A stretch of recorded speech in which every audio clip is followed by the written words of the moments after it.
Sundarban resort থেকে check out করে আমরা চলে গিয়েছিলাম করমজলে। আর সেখানে যে একটু আশাহত হতে হয়েছে।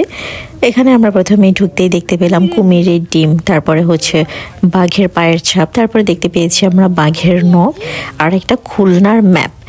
তো আমরা তো ভেবেছিলাম যে অনেক ধরনের জীবজন্তু দেখতে পাবো, যেটা কিনা আমরা ন্যাচারালি জঙ্গলের ভেতরে দেখতে পাইনি, কিন্তু সেখানে দেখতে পাবো। বাট না, ওরকম কিছুই আমরা দেখতে পাইনি। শুরুতেই শুধুমাত্র কিছু বাঘের পায়ের ছাপ, কিছু কুমিরের ডিম, বাঘের পায়ের নখ এগুলো রেখে দিয়েছিল। আমার কাছে তো বেশ সন্দেহই হচ্ছিল যে এগুলো কি আদৌ কুমিরের ডিম কিনা বা মুরগির ডিমই এখানে সাজিয়ে রেখেছে।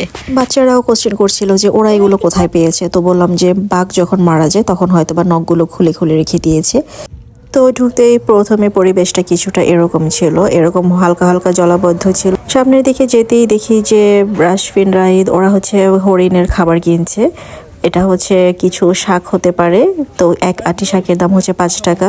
তারপর আমরা হরিণকে খাবার খাওয়াতে চলে গেলাম। তো হরিণগুলো এত ক্ষুধার্ত ছিল যে মানে ধরেই টেনে টেনে নিয়ে যাচ্ছিল, কার আগে কে খাবে প্রতিযোগিতা চলছিল। দেখুন কিভাবে হরিণগুলো এই পাতাগুলো খাচ্ছে, যেন মনে হয় যে অনেক বছর ধরে ওরা না খেয়ে আছে, খুব ক্ষুধার্ত তারা। এই হরিণগুলো দেখে কিছুটা মন খারাপই হয়েছে বটে, কারণ হচ্ছে এত ক্ষুধার্ত ছিল ওরা যে দেখে খারাপ লাগছিল। আর আমরা কিছুটা আশাহত হয়েছিলাম, কারণ আমরা ভেবেছিলাম যে নদীর দুই পাশেই হরিণ দেখতে পারবো আমরা, ন্যাচারালি সুন্দরবন থেকে বেরিয়ে পানি খাচ্ছে বা হাঁটাচলা করছে এরকম হরিণের পাল দেখতে পারবো। কিন্তু তার কিছুই হলো না। এর থেকে আমাদের মিরপুরের চিড়িয়াখানা বেশ ভালো, ওখানে হরিণের সংখ্যা আরও অনেক বেশি। এখানে জাস্ট হাতে গোনা 7টা-8টা হরিণ ছিল। তারপরে হচ্ছে দেখলাম যে ফ্রেশ ফ্রেশ শশা, তারপরে পেয়ারা, কদবেল আমরা বিক্রি করছে।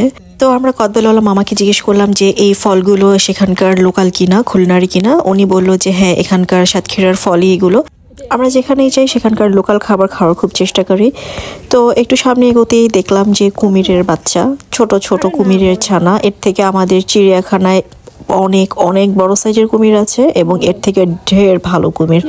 তো এত ছোট কুমির যে দেখাই যাচ্ছিল না, আর মনে হচ্ছিল যে মৃতপ্রায়। খুব ছোট ছোট কুমির যে আমি ক্যামেরাতে ঠিক মতন ফোকাস করতে পারছিলাম না। অন্য একটা রুমে দেখতে পেলাম একটা বড় সাইজের কুমির, মানে এই কুমিরটা ছিল সবচেয়ে বড় সাইজের কুমির। কি হাস্যকর না? তো আমরা সবাই মিলে করমজলের বনের ট্রেলের ভেতর দিয়ে হেঁটে যাচ্ছিলাম আর এক্সপেক্ট করছিলাম যে এক্সাইটিং কিছু চোখে পড়ে কিনা, বাট না, কোনো এক্সাইটিং কিছু চোখেই পড়ছিল না। চারদিকে শুধু বন জঙ্গল, কিছু কিছু জায়গায় জলাবদ্ধ, আবার কিছু কিছু জায়গায় শুকনা। এই তো এই দেখতে দেখতে আমরা হেঁটে যাচ্ছিলাম। আর তখন সম্ভবত জোয়ারের সময় ছিল, তাই বনের ভেতরে আস্তে আস্তে পানি ঢুকছিল। বাট যখন ভাটার সময় থাকে তখন কিন্তু জায়গাগুলো একদম শুকনো খটখটে থাকে। তারপর কিছু দূর সামনে এগিয়ে যেতেই দেখতে পেলাম যে বানর কদবেল খাচ্ছে। ওই যে আমরা যারা দর্শনার্থী আছি আমরা কদবেল খেয়ে খোসাটা ফেলে দিই, সেই কদবেলই খোসাটা তারা খুব মজা করে খেয়ে নেয়।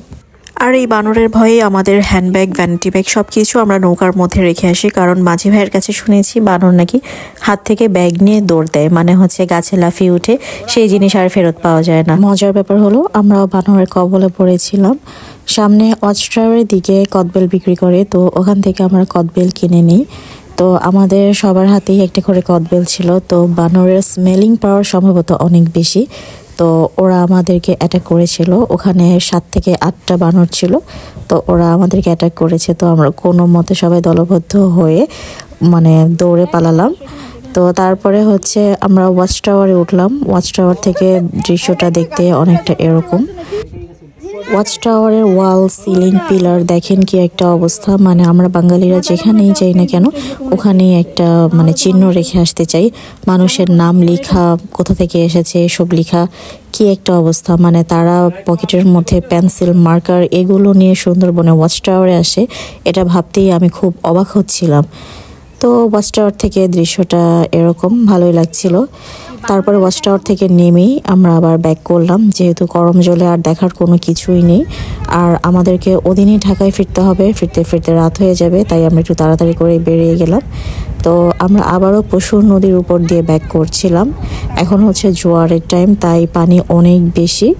তো আমরা পশুর নদী ধরে ডিরেক্ট মংলা বন্দরে চলে যাব। তারপরে সেখানে আমাদের দুপুরের লাঞ্চটা সেরে, মানে লাঞ্চ তো আর বলা যায় না, দুপুরে যেহেতু খাওয়া হয়নি, তো লেট লাঞ্চ করে তারপরে আমরা ওদিনই ঢাকায় ব্যাক করব।